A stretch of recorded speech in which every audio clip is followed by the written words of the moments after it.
Well, Carlin, thank you so much for coming on the Enter Edison podcast. Appreciate you being here today. Yeah, thanks for having me, Ed. My pleasure. First, I will get into your background first, but what's Racklify? Yeah, so Racklify is the largest online marketplace that connects merchants and fulfillment providers. So you guys do all the fulfillment for what, how big, what type of companies? Yeah, so we work with all different size companies. Our bread and butter is really the e-commerce space. And we help connect those brands with warehouses across the US and globally. So we have about 9,000 warehouses on our website, and we help match merchants up with the correct warehouse that fits their needs. Now, is this your baby? Yeah. This is my baby. I'm one of the co-founders, and it's an idea I've had for a while, and finally about a year ago decided to execute on it. Okay. So you do fulfillments, like if somebody had a store and they're shipping out of their store, that you guys would fulfill those orders. Yeah, there's about 9 million Shopify sellers, right? So all the people that have those little, storefronts, they advertise on Facebook, Google, Instagram, right? And a lot of that stuff is fulfilled by small, fulfillment centers that are around the entire country, right? So some are family run, some are, a little more complex. They might have 5 or 6 buildings, multiple nodes. And then you have the big boys that, might have a few hundred buildings that handle enterprise clients that sell in like Home Depot and Lowe's and, all the big box stores. And what is your perfect client? So like I said, our perfect clients, anybody that's looking for fulfillment. So we have everybody from the mom and pop with a 20,000 square foot building in Florida, all the way up to some of the largest names in the industry. So if you're looking for anything from, a small local fulfillment provider that can fit your needs, all the way up to somebody that can handle distribution in France, Normandy, Africa, Australia, right? And do that all under the umbrella of one company. We have companies like that as well.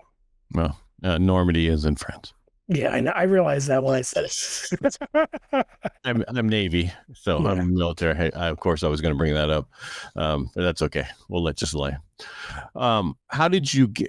What's your background? How did you get into this market? Did you have a store at one point, or how did you get into this? Yeah, so I'll speed run it. So originally, I was doing wholesale, right? So selling to stores like Sears, Kmart, right? And a lot of those went out of business. So around that time, we pivoted to selling on Amazon. So we grew the business to about a $10 million a year. Amazon business realized we needed fulfillment services, right? So we went out, we started working with 3PLs, and we realized we weren't happy with the service. So we started our own 3PL, which at the time we called Shipmate Fulfillment. It's okay, still around. Bill, let's not assume anybody knows what any of the acronyms mean. Okay. You know what I mean? So 3PL is a third-party logistics provider, right? Yeah, I do it on everything because, we want to know it, but someone's like, what's a 3P? Now I got to go search what's a 3P. Just try to break it. If you say it, great, just explain it. I know it's probably, it's like being a doctor, man. A good doctor talks in layman terms, not in our terms. Yeah, so basically it's another word for a warehouse, right? It's a third-party logistics provider, meaning you're not doing your logistics, the marketplace isn't doing your logistics, a third party is doing the logistics, right? So we went out looking for, these third-party logistics providers, and we weren't happy with the service, so we went out and started our own 3PL, which we called Shipmate Fulfillment. That company's still operating, still profitable today, but we, over time, started having conversations with other people in the industry, and, they all have the same issues around sales, marketing, visibility, right?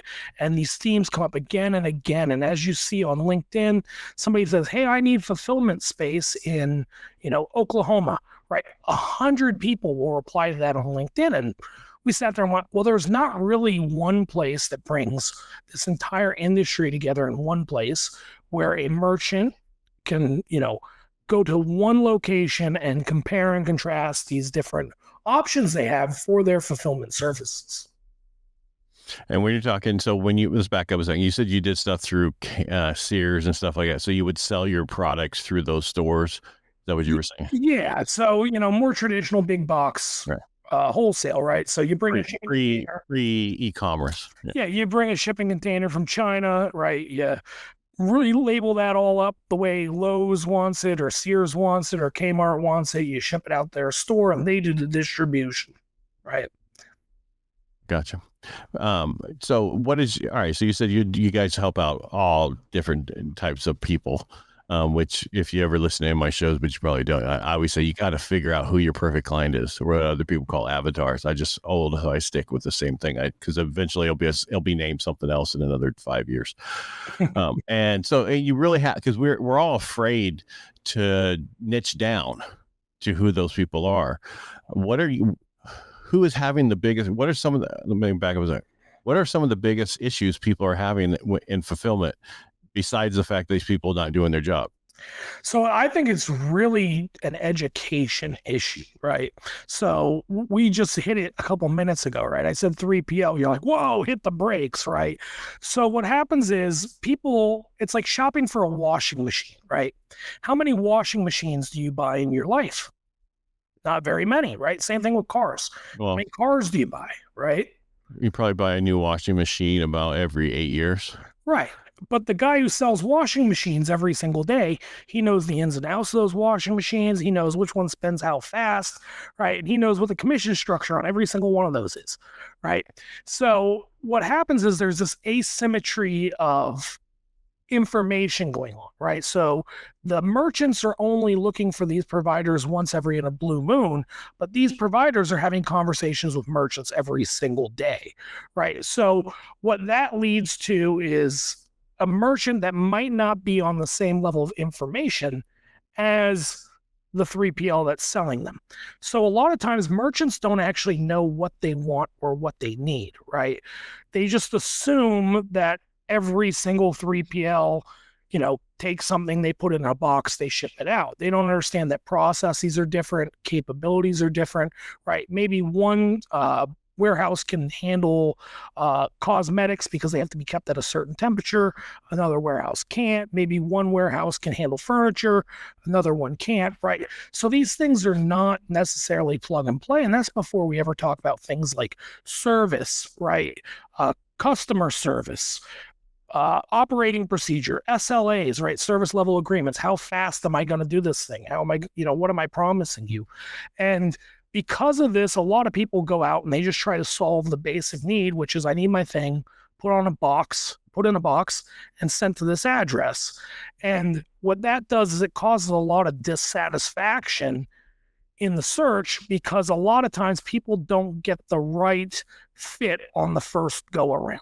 So what we're trying to do is give more information, right? Give more insight and help educate that merchant who might only be buying, 3PL services once every 5, 6, 7 years as they switch providers. I don't know this industry at all. So what do I need to ask you to make sure we cover it? So in this, I know other questions I want to ask you, but I want people, because this is not, I mean, it's new, but it's not like super new. It's been around a while, and a lot of people are selling, like you said, Etsy stores. There's a ton of them. There's there's print on demand now, which we didn't have before. You had to like order a whole bunch of stuff and then sell it individually. Now you can do the print on demand, and if you find the right t-shirts in there, it works, and other things. But yeah. Yeah, I mean, I think the big question when it comes to this particular space is when and how, right? All those big, words, like when do I kind of graduate from I'm putting my own stuff in my own envelope and getting that out the door, right? And how do I go about doing that, right? Do I, just one day go out, find this building, and now all of a sudden I trust my entire business in their hands? Right.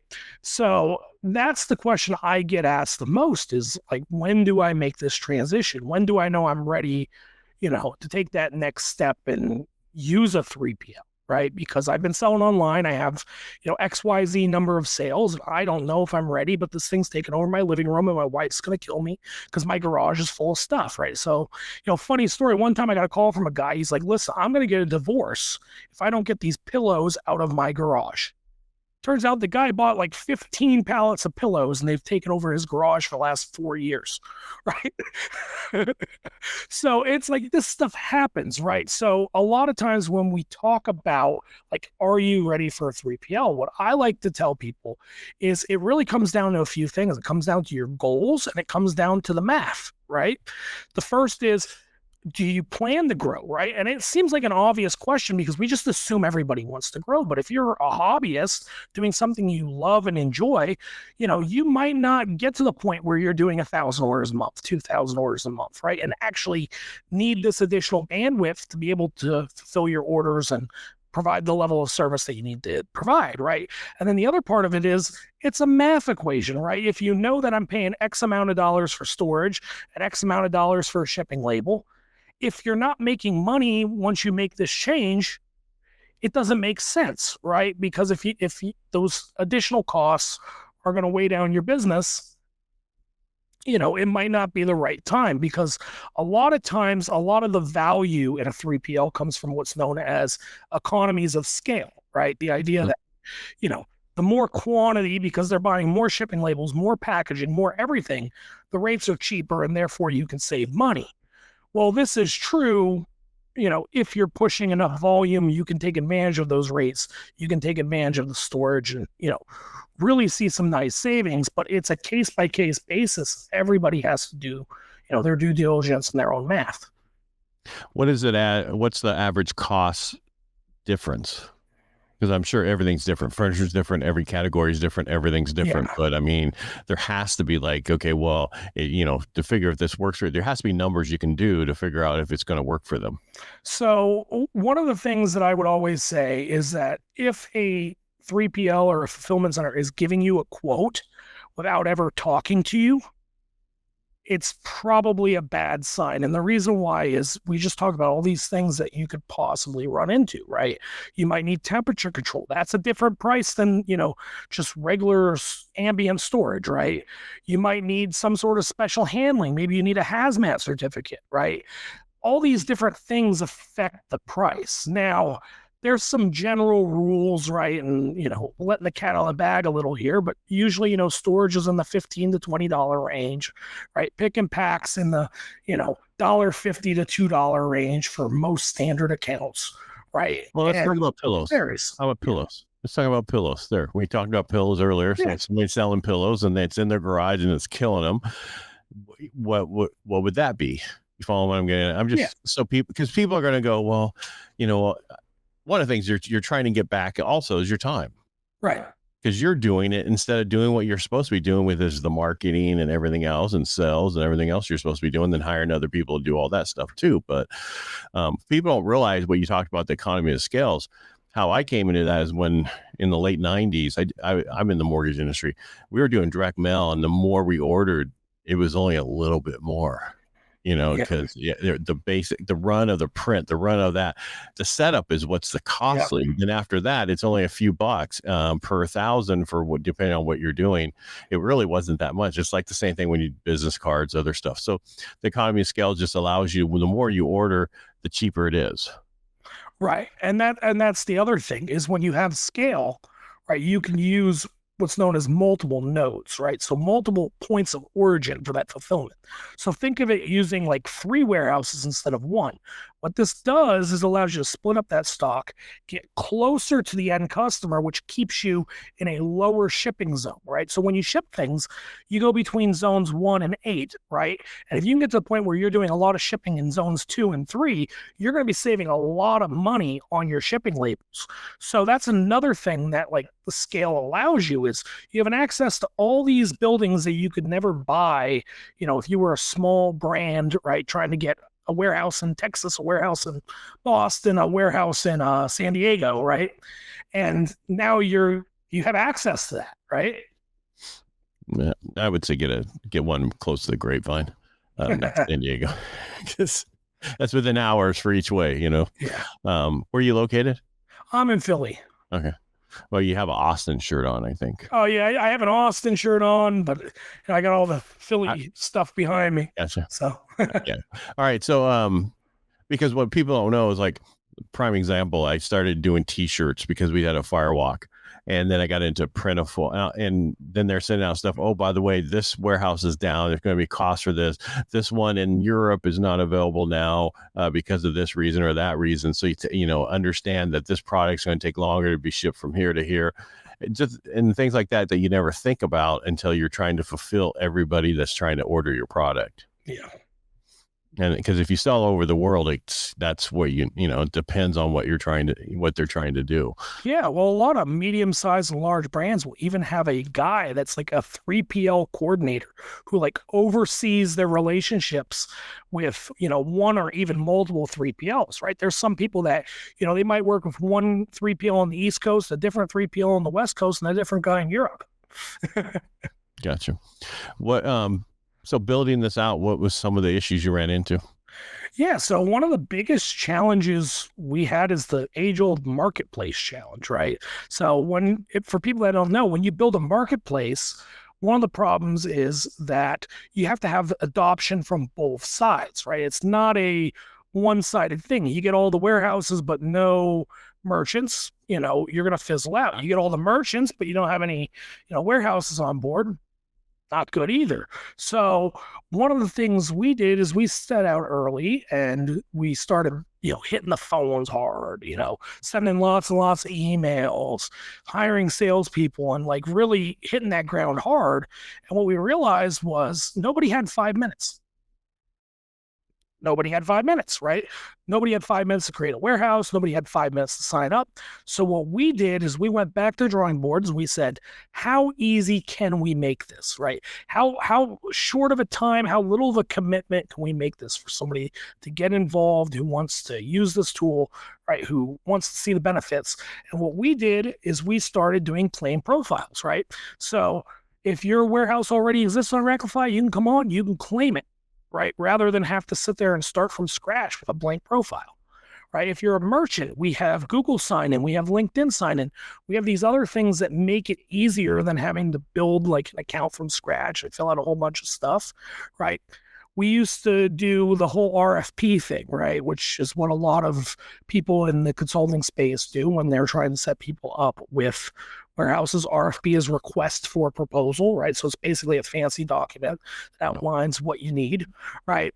And what we did is instead of going through this big form and this big process, we just put the information out there. We said, here's who you call, here's the sales guy for this company, here's the sales guy for that company, right? And completely stepped away from the process, right? So what we've been seeing is a lot more time on pages. We've been seeing a lot more adoption on both sides of the market, and we've been seeing rapid scaling, but we had to go through that challenge of trying to grind it out in the beginning to find that was the issue.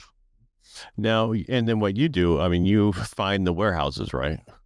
To store all this stuff, or do you... Yeah, so we're more of a marketplace, right? So what we actually do is we compile the warehouses and then we let the merchants come on and freely choose the warehouses for themselves that fit them, right? Like obviously if they send us an email or like, hey, can you suggest somebody, I'm having trouble, we do that. But our whole goal is to just give them the information to make their own decisions, right? Put them in contact, right?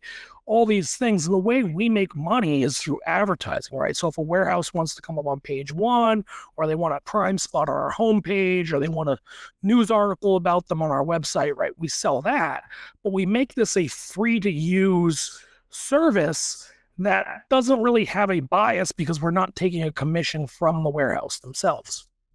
Gotcha. So I was kind of confused there what you did. Yeah.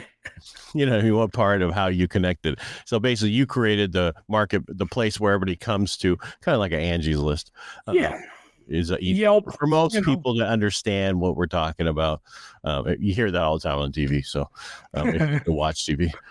And so you have the marketplace for all the warehouses for people to come to you and go, okay, I need to start utilizing warehouse. I need it in Austin, or I need it, I'm sure there's certain spots in the country that are the better places for the warehouses, maybe cost-wise.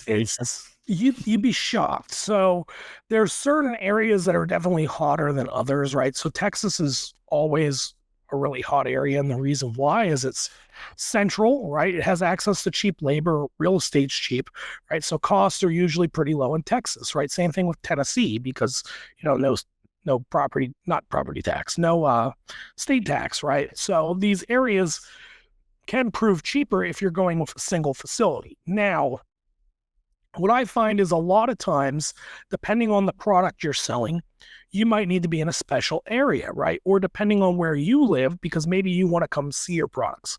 Maybe you want to visit the warehouse, right? So let's say you're selling swimwear, right? It might make more sense to have your warehouse in Florida than in Oklahoma, right?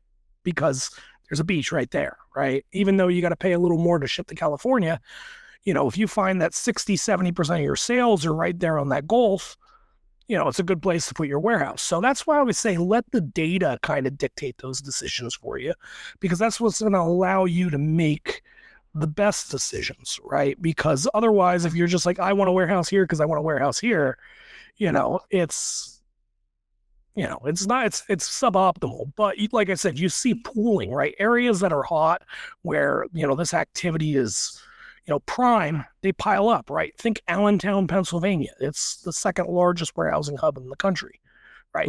It's Allentown, right? Then you have North Vegas and Salt Lake, right? For huge hub. Why? Because people don't want to pay the taxes and the labor in California, right? So these I'm in California, so these secondary, markets kind of become really big in the warehousing space because they naturally lend to an environment where you can both source labor, real estate, and operate relatively close to population centers. So mainly Amazon has warehouses in California is basically what I'm hearing. Well, there's a lot of warehouses in California, especially in the Inland Empire. Like California is huge for warehousing, and a lot of it is due to the port, right? Because you got port access there. So a lot of people, they break bulk in California, right? So you see a lot of FBA activity, so like Amazon FBA, where somebody will bring their container into the port of Long Beach. They'll take that to a 3PL or a warehouse, have it stored long term, and then send pallets to Amazon over time, right? So they store the bulk of their inventory in some warehouse in California or Nevada or Utah, and then push the inventory through little by little. They drip it. Well, this is a whole different thing about, bringing containers over and doing everything else that people talk about. Now, what's going to change in this market over the next 5 years? Yeah. So what I see is a lot of consolidation, right? So you have some players are going out of business. Some big companies are buying smaller companies, right? Just like anywhere else. But one of the big things you see the beginnings of networks, right?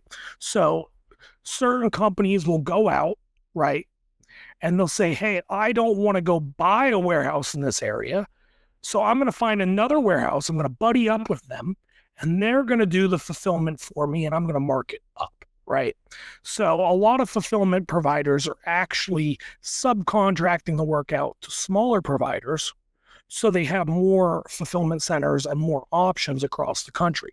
So that's another big thing. If you're somebody that's looking for fulfillment services, I highly recommend asking the question of, is this your facility or is this a partner facility?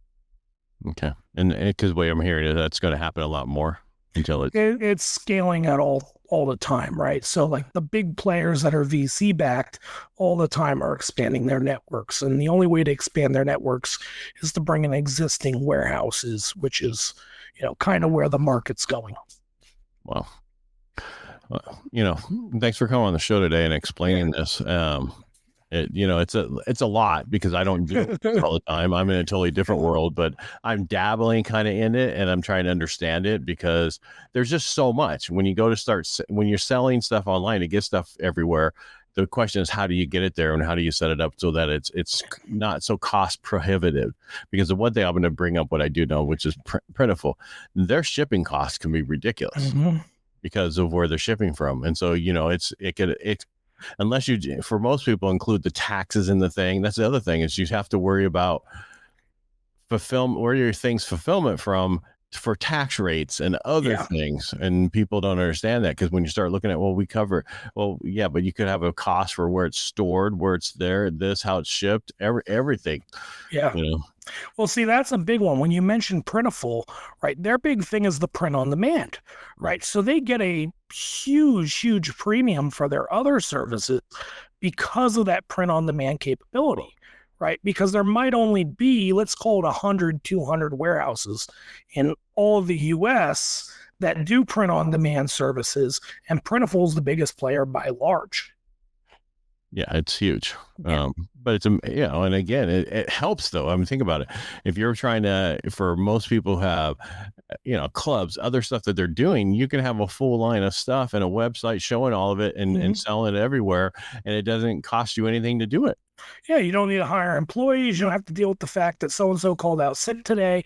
And, that's one of the big advantages of, outsourcing the 3PL thing is if your thing isn't really logistics and your thing isn't taking something and putting it in a box, right? You can, like you said, take that time and put it towards things that you are good at or things that do advance your business.